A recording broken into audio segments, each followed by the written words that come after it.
Katka, takmer som na teba zabudol.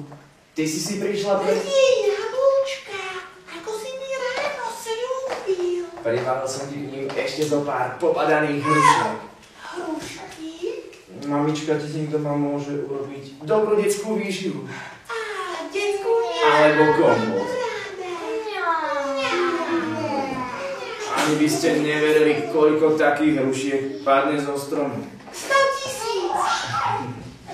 Alebo milión.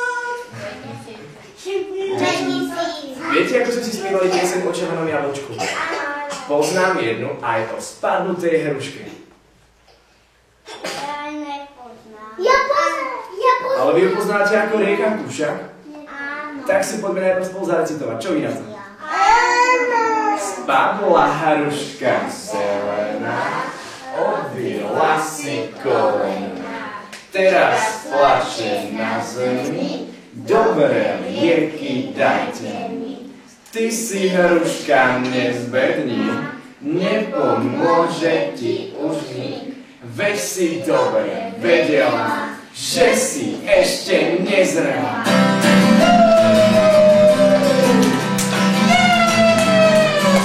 Spadla hruška zelená, obila si kolena.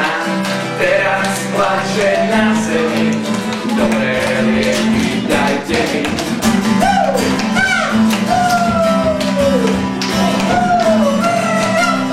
Ty si hruška nezbedný, nepomôže ti už nik.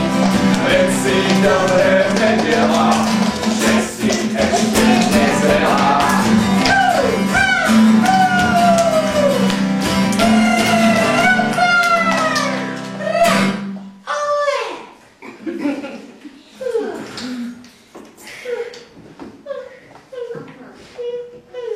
Nebodaj sa ti chce spať?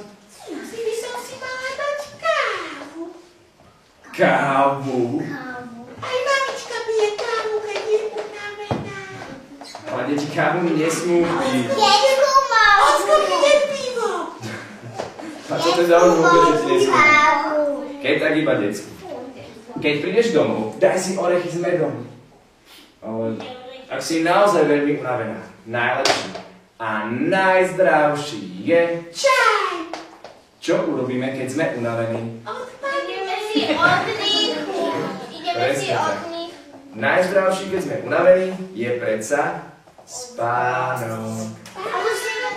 A ja idem spať. Čo už je toľko hodín? Koľko? Ešte veľa práce. Asi by bolo lepšie, keby si vyšla domov. Už je 3:30.